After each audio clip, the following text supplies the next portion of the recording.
మీ ఎలాంటి వ్యాపార ప్రకటనలకైనా వెంటనే మా ఛానల్ సంప్రదించండి. ప్రస్తుతం మనతో పాటు ప్రముఖ ఆధ్యాత్మికవేత్త శ్రీచక్ర ఉపాసకులు మణికంఠ శర్మ గారు మనతో ఉన్నారు. సో చంద్రగ్రహణం గురించి పూర్తి విశేషాలు గురుగారిని అడిగి తెలుసుకుందాం. నమస్కారం గురుగారు. పరమేశ్వర అర్పితమస్తు.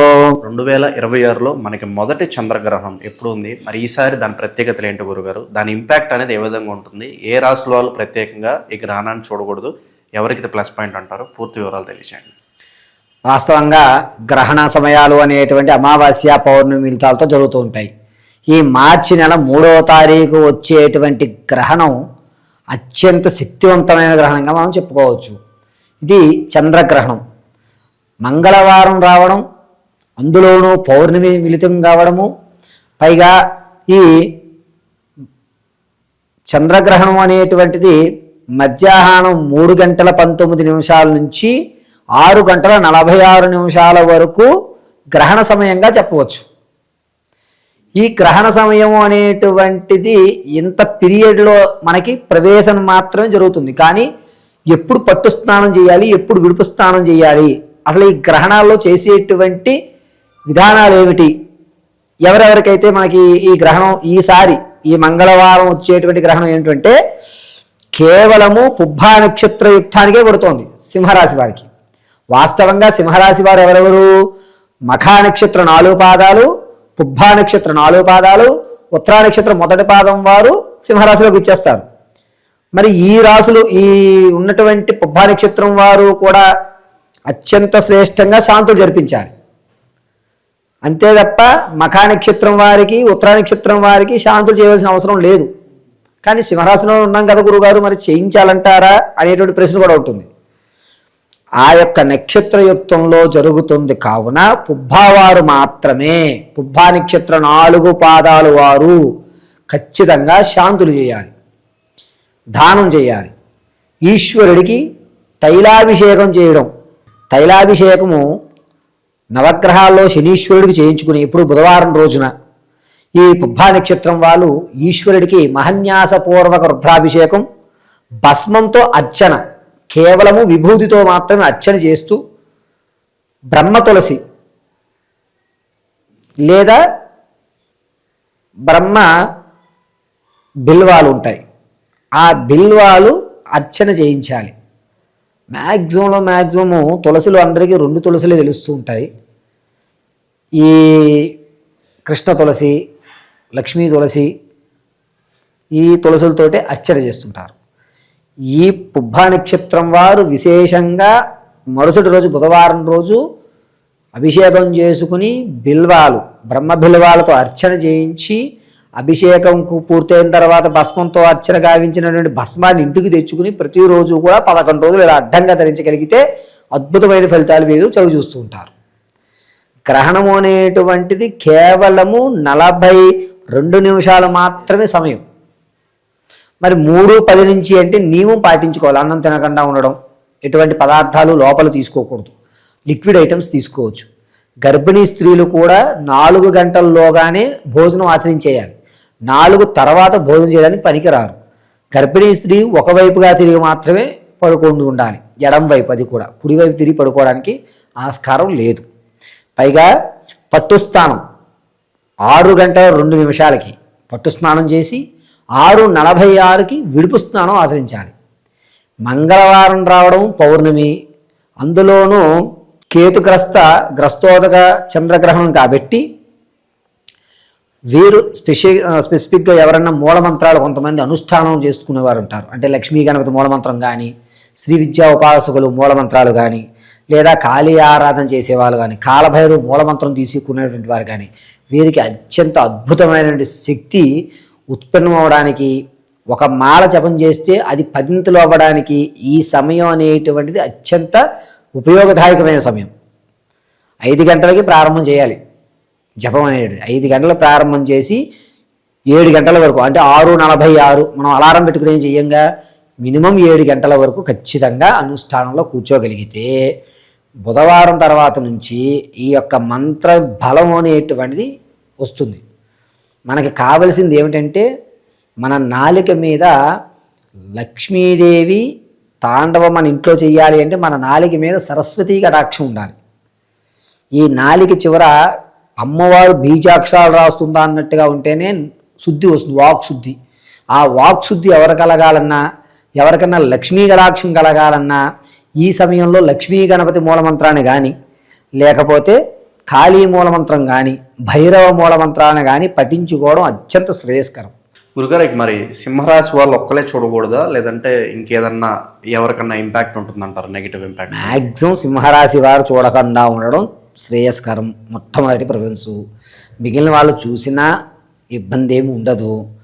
కాకపోతే అద్భుతంగా ఉపయోగపడే వాళ్ళు ఎవరయ్యా అంటే మకరం వాళ్ళకి ఈ యొక్క గ్రహణం అనేది ఉపయోగపడుతుంది. ఎటువంటి ఫలితాలు ఉంటాయి అంటారు? అనూహ్యంగా తెలియనటువంటి వ్యక్తి వల్ల గోల్డెన్ ఛాన్స్ వచ్చేటువంటి అవకాశం, మూడో వ్యక్తి వల్ల. నేను బిజినెస్ చేసుకోలేకపోతున్నాను, నువ్వు టేకప్ చెయ్యి, వచ్చింది సగం సగం తీసుకోవడం చెప్పడం కానీ, లేకపోతే ఫారెన్ వెళ్తున్నాను నాతో పాటు నువ్వు వస్తావని ఒక ఆఫర్ ఇవ్వడం కానీ, తాత ముత్తాతల నుంచి సంభవించేటువంటి ఆస్తి మనకు రాదులే అనుకున్నది రావడానికి అవకాశం కానీ, ఇలా గోల్డెన్ ఛాన్స్కి మార్గాలు మాత్రమే కనబడతాయి. ఆ మార్గంలో మనం వెళ్ళి దాన్ని అందిపుచ్చుకోవాలి. ఇదంతా ఈశ్వరుడు అనుగ్రహం మీద ఆధారపడి ఉంటుంది. ఈ గ్రహణ సమయంలో గురుగారు ఇప్పుడు ప్రేమలో ఉన్న వాళ్ళు కావచ్చు, అలాగే భార్యాభర్తలు కావచ్చు, ఎటువంటి జాగ్రత్తలు తీసుకోవాలి? వీళ్ళకి ఏమన్నా వైరం ఏర్పడే అవకాశాలు ఏమైనా ఉంటాయి అంటారు ఆ సమయంలో? వాస్తవంగా దంపతులు కానీ ప్రేమికులు కానీ ఎవరన్నా సరే, స్త్రీ పురుషులు ఇరువురు కూడా అసురు సంజీవేయాలు సంసారం చేయడానికి పనికిరాదు. ఇది శాస్త్రం.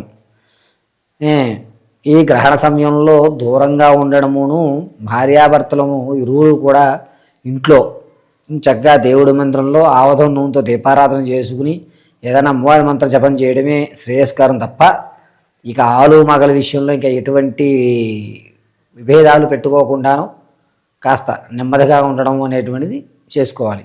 సింహరాశిలో ఉన్నవారికి ఆ సమయంలో దంపతుల్లో అయితే, ప్రేమికుల్లో అయితేనే కోరికను రవించవచ్చు, లేదంటే కనుక ఆలోచన ద్వంద్వంగానే ఉండొచ్చు, మనసు నిలకడగా ఉండనివ్వరు.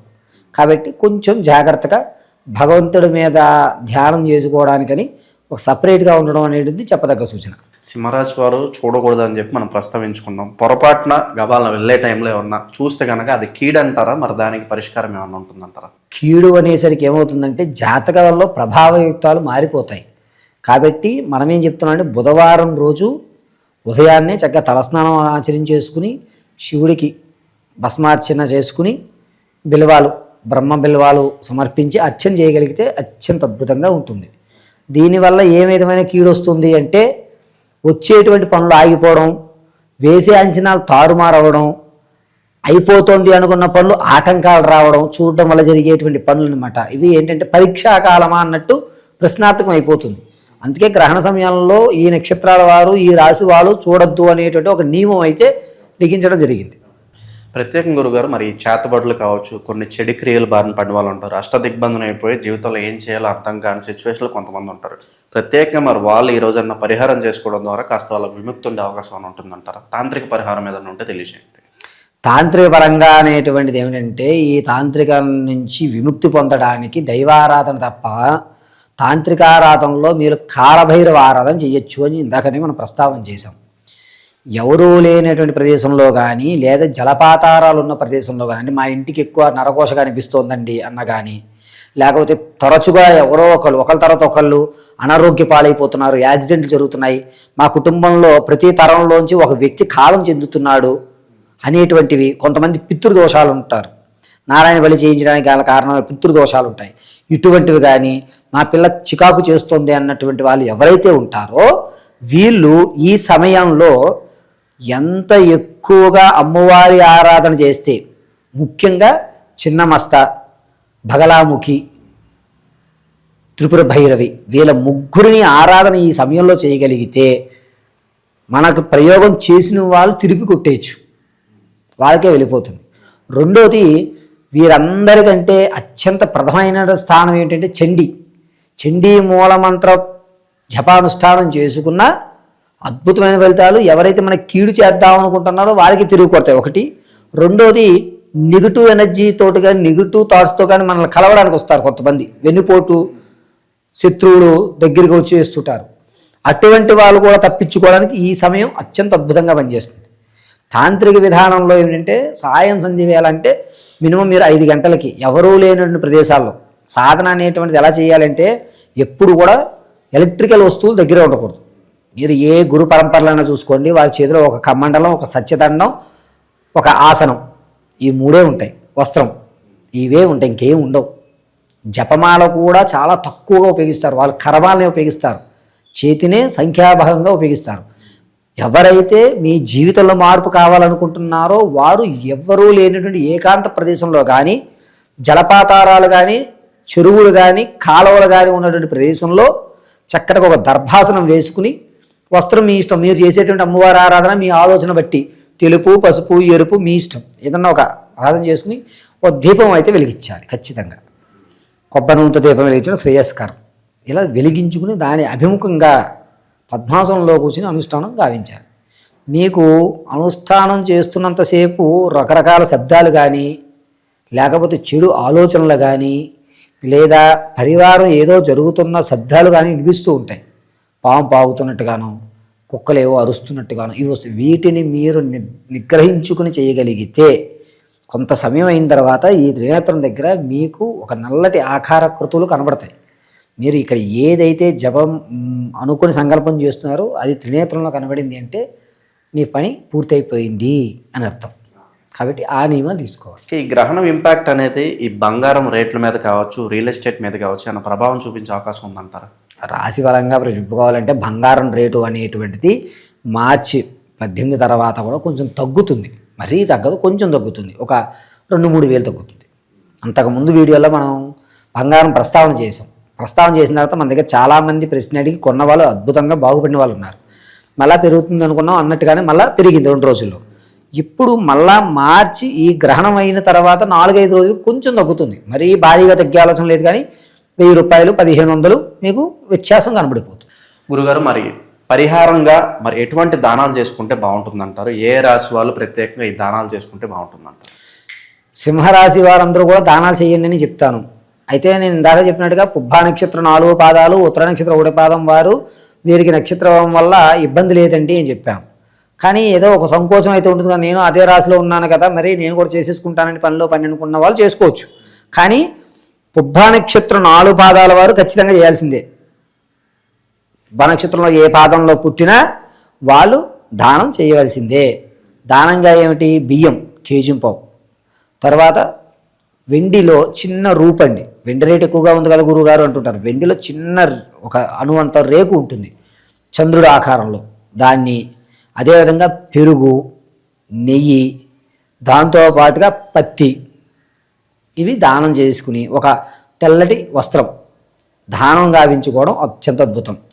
మీకు ఇంకా నారాయణ కటాక్షం కలుగుతూ ఎటువంటి ఇబ్బందులు లేకుండా ఉండాలి అంటే వచ్చేటువంటి వేసవి కాలంలో బ్రాహ్మలకి మట్టి కొండలు దానం చేస్తారు మంచినీళ్ళు తాగడానికి, చల్లటి కుండ, లేదంటే కనుక చిన్న మట్టి పాత్రలు ఈ మధ్య దొరుకుతున్నాయి కూజాలు లాంటివి, అటువంటివి బ్రాహ్మడికి దానం చేస్తూ ఉంటారు. ఇలా దానం చేసిన మట్టి కొండ నిండు నీళ్ళతో దానం చేయాలి. మట్టి కొండ ఇమ్మన్నారు కదా, మట్టి కొండ ఇవ్వకూడదు, దాంట్లో నీళ్లు పూర్తిగా ఉండాలి, పై వరకు ఉండాలి. ఆ నీటితో ఉన్నటువంటి మట్టి కొండను కూడా దానం చేసుకున్న అద్భుతమైన ఫలితాలు ఈ సింహరాశి వారికి కనబడుతుంటాయి. ఓకే, ఓవరాల్గా గ్రహణం తాలూకు విశేషాలు, ఎవరు ఎటువంటి జాగ్రత్తలు తీసుకోవాలి, ఎటువంటి పరిహారాలు తీసుకోవాలి, మంచిగా వివరించారు. ధన్యవాదాలు. పరమేశ్వర అర్పితమస్తు.